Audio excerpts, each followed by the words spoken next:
The following podcast contains adult content. It is not suitable for minors, professional settings, or the faint of heart.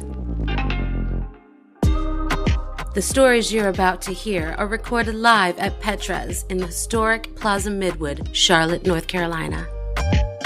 FOREPLAY Goes South is open mic storytelling. Hosted monthly by Metanoia, attendees share their intimate, sultry, salacious tales. Hello. I'm Regina Queena. Hello. And I'm going to tell the story of the first time I got kissed by a boy at summer camp. So we're going to go back to the summer I was 13. And every summer for about 6 or 7 summers before that, my parents, to get a break from me, delivered me into the arms of a paramilitary organization called the Girl Scouts of America.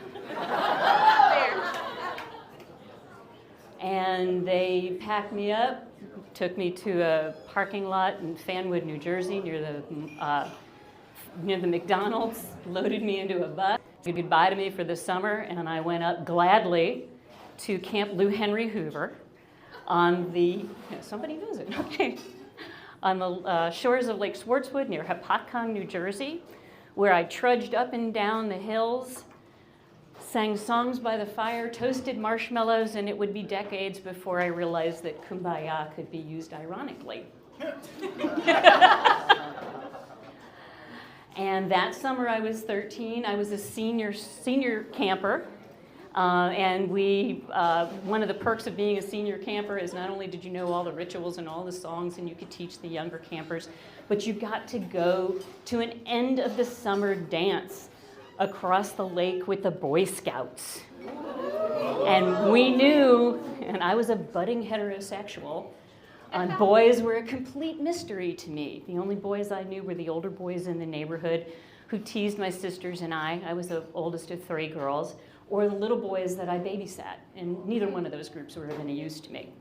So that summer, as a senior camper, we had heard from the prior senior campers who had aged out how wonderful the dance was and how you got to kiss, you could hold hands and you might get kissed and you could dance, and it was wonderful, and it was the only thing that my girlfriends and I could think about and talk about. We all shared those great big platform tents, 4 of us to a tent in different camps, at different campsites. So we, the day of the big dance came. They load us, about 24 of us senior campers, into a van with the senior counselors and the assistant director for the ride around the lake to the Boy Scouts. And let me tell you, the boys had just outdone themselves. They turned their mess hall into a dance hall. There were probably 2 lines of crepe paper. There were welcome signs all around on poster board, most of them spelled correctly. And the mood lighting was half of the overhead fluorescent lights were turned off. So that was wonderful. So we all unloaded from the van and clumped together like only 13-year-old girls can clump together, making an impenetrable wall for those poor teenage boys. And I got to tell you, at 13, I put the awe in awkward. I had not grown into my paws. I was like a great big puppy. I had frizzy hair, a big nose, and braces. But as a senior camper, I was just hot stuff and looking forward to this magical dance that was at the Boy Scout camp. So the music started, and thank goodness, every 3rd or 4th song was a slow one. So the girls would peel off, go dancing, and they would drape their arms around the boys would drape their arms around the girls, and after maybe the 3rd or 4th cycle of that, a boy came up to me and made some kind of noise that indicated that he wanted to dance with me. And we headed to the dance floor with the rest of the dancers. And I did the same thing that my my compatriots did. I put my arms around him. He put his arms around me. Thank God it was a slow song, and we swayed back and forth till it was over. And he held my hand and said, would you like, go sit down?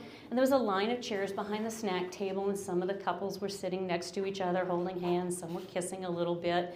And honestly, there were enough chaperones there, and believe me, I know the doors were locked, so nobody was going anywhere. I don't think they really cared. So we sat down next to each other, my hands in my lap like a good little girl. And he put his hand on top of mine and started stroking his thumb back and forth on the top of my hand.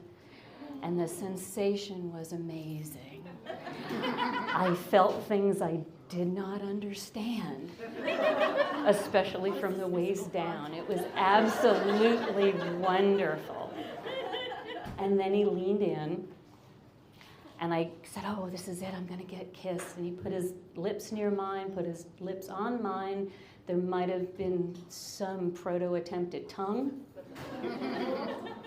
And we kissed. And it was over. And for $1 million, I could not tell you that boy's name.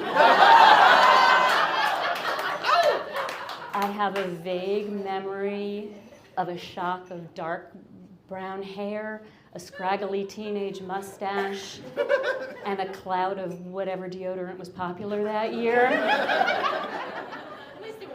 The poor boy was a cipher. The kiss was over. It was nothing. It was a cipher. But the feeling of his thumb caressing my hand is a sensation that has stayed with me for a lifetime. Thank you.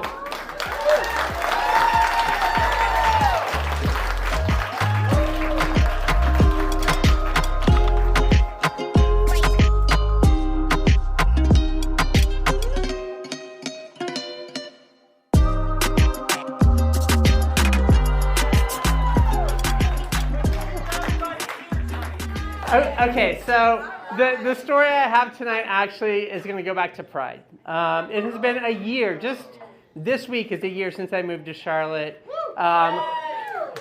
We literally fled Florida because fucking Florida, okay?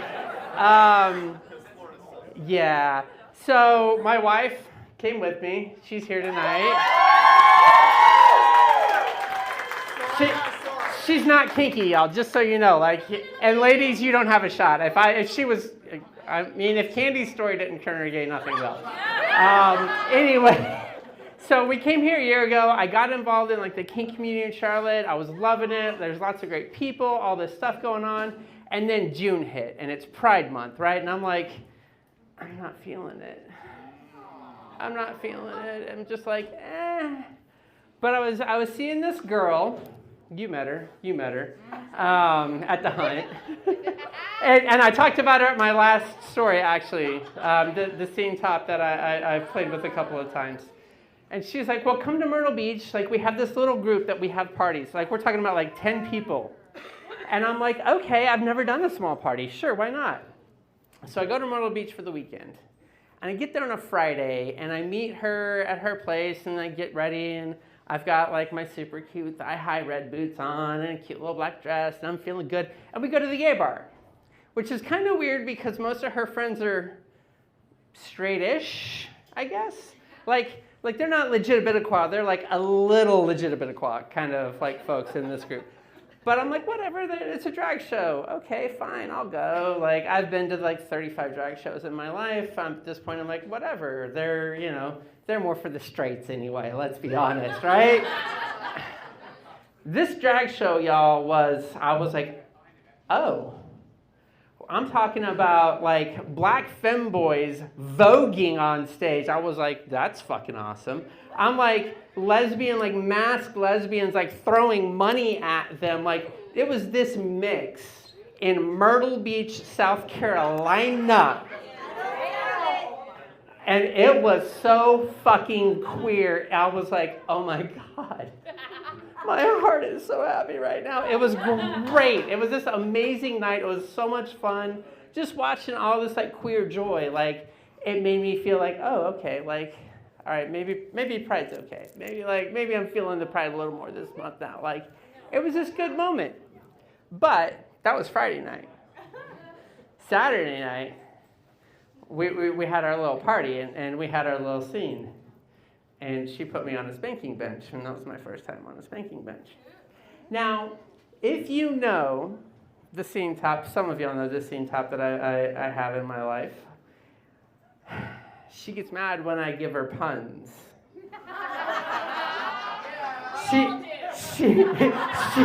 That's only because I out-pun you, Regina. She gets mad when I make fun of her antiquated iPhone and her blue bubbles and her fanny pack. And I do it on purpose. Why? Because I'm a brat. So I fuck with her on a regular basis, text in our Discord group, in Fat Life, all over the place. I fuck with her every chance I get because I know eventually she's gonna get me in that place. And when I get to that place, I don't brat. You get me on the bench, on the cross, on the whatever, I've been bratting. Let's see what you got. Give it to me now. So she gets me on there, and she got this neat little rack that she set up, and she set all these toys up on it. And I'm like, okay, cool. And I can't tell you all a whole lot about the scene because, to be honest, I don't fucking remember much. Because, woo! Like, she got me to a place that I had previously not been. Like, she called the scene. Earlier, I was like, I can keep going. I'm good. And later on, I was like, why'd you call it? She's like, you were very floaty, and you, like, were having a hard time forming sentences, and, like, you know, we'd only had a couple scenes, so I felt like that was the responsible thing to do. I'm like, okay, next time, don't stop.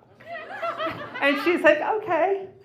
The thing is, she's like, form a sentence, and at one point, she's like, got me so hard with a paddle. I think it was that goddamn Wanderella paddle again. She's got me so hard with that thing. She leans down. I'm on the spanking bench. I'm like, She leans down. She's like, so, tell me a pun now. This bitch. God damn it. Tell me a pun. I was like, huh? No. Nothing. So, she had this thing. It's like the evil stick, only it was like 4 feet long, and it had a little bit bigger around on the end. And she's blacking my ass cheek with that, and I'm like, you know, this is fucking hurts. This feels good though. I'm enjoying this. If you've never been on a spanking bench, the interesting thing when you're bent over like that is that your whole ass is presented. She took just a little half step forward and got in there, and I jumped and I yelped. And she was like, oh God, did I hurt you? I was like, no, you hit my butthole. And I wasn't ready for that.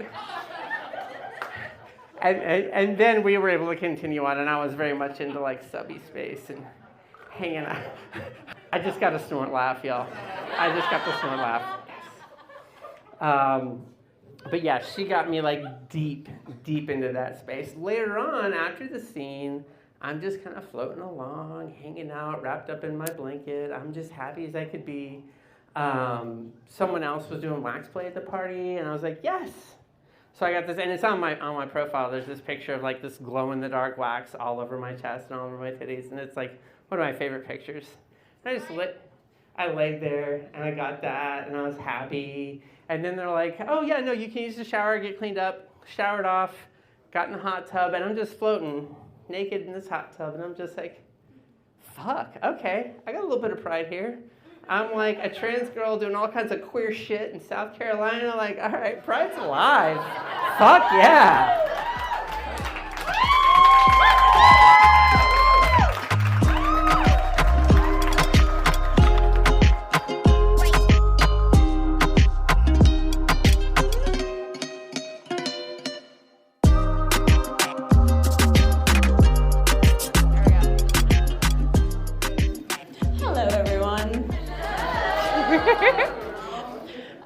So I have not fully formed the story for tonight. Kind of a random grab from Last Encounters and things like that. but I'm not convinced I'm not broken. I learned something new, and that is, previous to maybe a month ago, I did not typically squirt with partners. It's more of a, special circumstance, some vibrator's about to die, I'm really going for it, and it would happen. And then I met someone who was interested in a challenge, and we started out lots of flirting, I go lots of times, I don't think you can keep up, and me going, do you know how many people have said that to me? Literally, I told this to my friends, and literally everyone snorted and went, yep, sure, yeah, you can't keep up. Mm-hmm. By the way, this man brought 3 condoms to the event.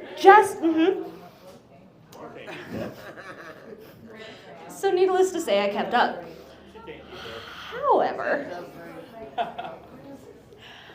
However, not only did I squirt, I squirted 9 times that day.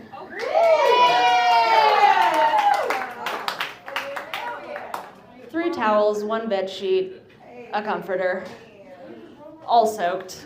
But I was having a great time, and I was not about to stop. I'm so sorry. It was 6 times the first time, 9 times the second time. And then at one point, I was straddling his face, and he was eating me out so wonderfully. And I had, no concept of my body, of what was going on, of anything. I was just fully in the moment. And it wasn't until I disembarked that I realized, I tried to drown the man. And he goes, you squirted 3 times just during this. And I was like, oh shit, really? That's awesome. Did you have fun with that? And he goes, yes, that was good. And I was like, all right, cool. But the problem was, not during, but after he left. The day had passed, and it was nighttime, and I was like, you know what? I know I just got fucked silly, but also, my vibrator's calling to me. I just need a little something before bed. Instantly squirted. So much and so quickly that it did not soak into the bed. It ran off the bed. Like a puddle this big, and then I just watched it as it went onto my floor. And I laid there and I was like, do I have to carry towels with me everywhere I go now?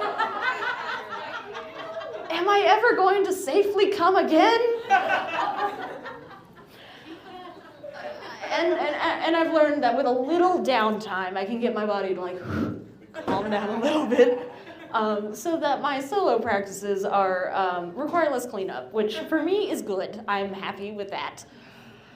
But yes, I have learned new things about the body, and I still don't understand where all that fluid came from.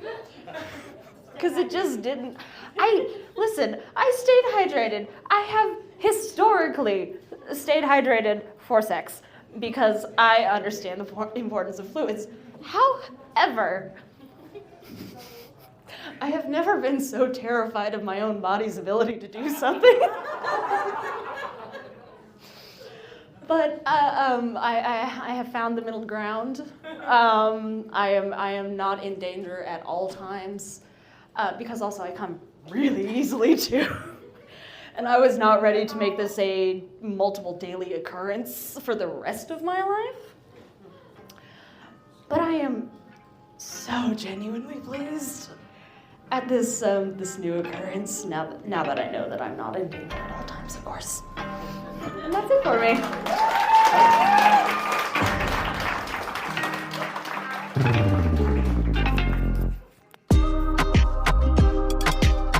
This episode of Foreplay Goes South podcast was recorded and produced by event host and podcast creator Metanoia. These stories are recorded live every third Tuesday of the month at Petra's in Charlotte, North Carolina. For more information about Foreplay Goes South, follow us at ForePlayGS on Facebook, FetLife, Instagram, and Twitter.